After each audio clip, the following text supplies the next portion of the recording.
Good morning, class 10. How are you all doing? I hope, not hope, I am totally sure you all are doing well and you are all happy and strong and fit and fine. And you have got your syllabus also, and you must be happy with that, working on that. So it's great. So I need you to tell you one thing again, once again.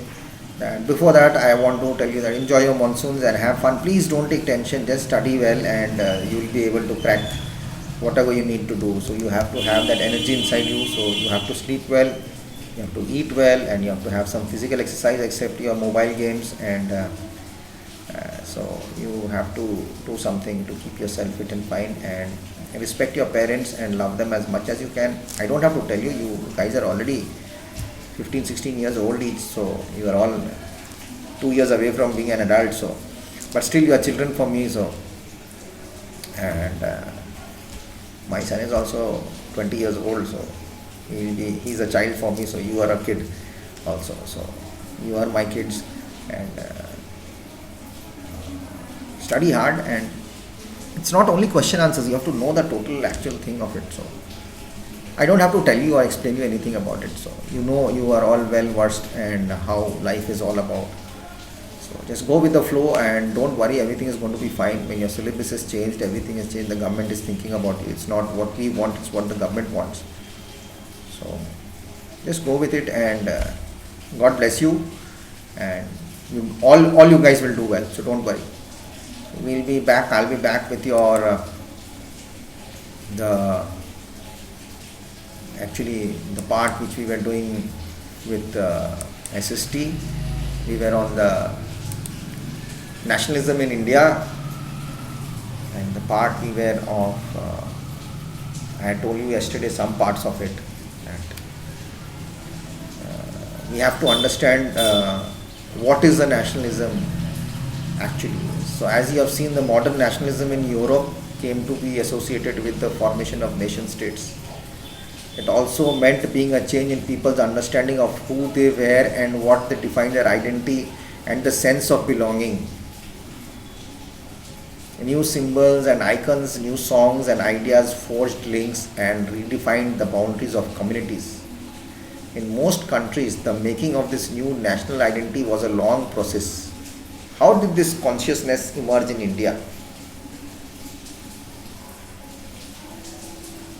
In India, as in Vietnam and many other colonies, the growth of modern nationalism is intimately connected to the anti-colonial movement. We wanted to stop being prajas. I'll give you one small example. I want to tell you that are we enlightened citizens of the country? We have to be enlightened to become a nationalism, to follow nationalism, right? So, enlightened citizen and our democracy we have to know to become a nationalist. Okay.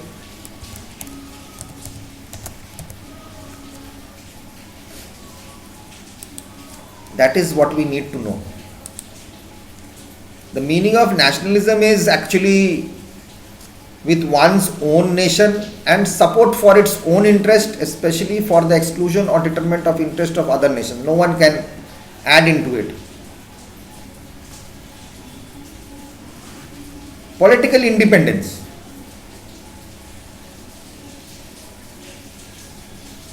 Now, this depends upon, especially with the aim of gaining and maintaining the nation's sovereignty over its homeland. Now, whatever I say, does that make sense or not? You tell me.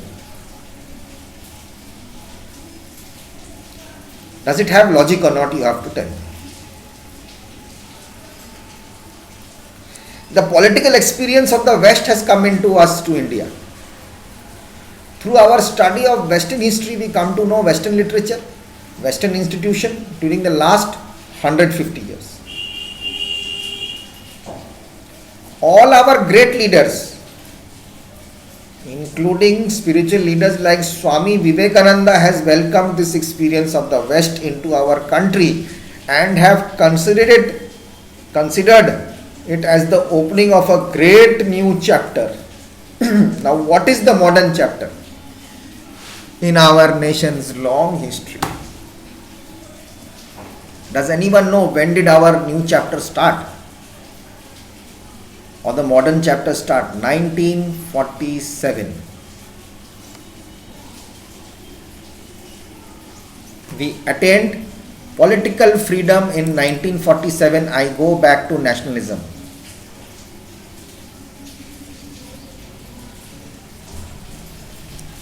Is an ideology and movement that promotes the interest of a particular nation, especially with the aim of gaining and maintaining the nation's sovereignty over its homeland.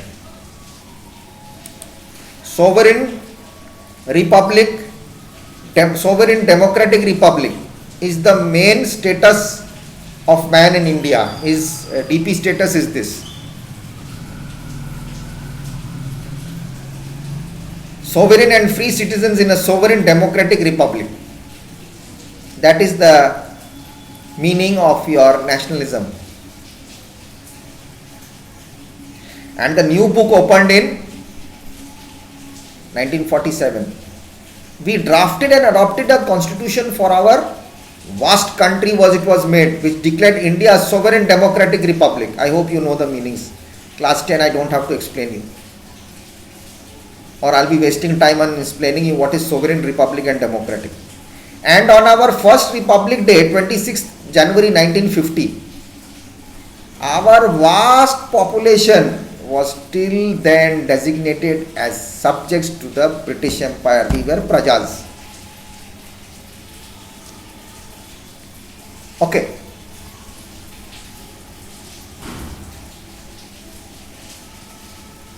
Correct? But ceased to be subjects. On 26 January 1950, we ceased to be subjects but became citizens of Indian Democratic Republican State.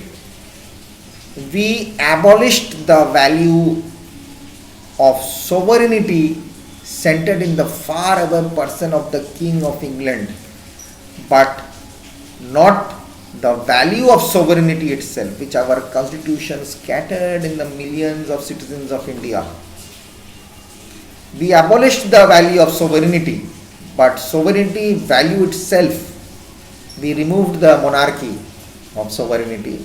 We kept the value which our constitution scattered in the millions of citizens of India. I'll come back to nationalism again. I'll repeat that sentence again, saying that nationalism is an ideology and movement that promotes the interest of a particular nation, especially with the aim of gaining and maintaining the nation's sovereignty over its homeland.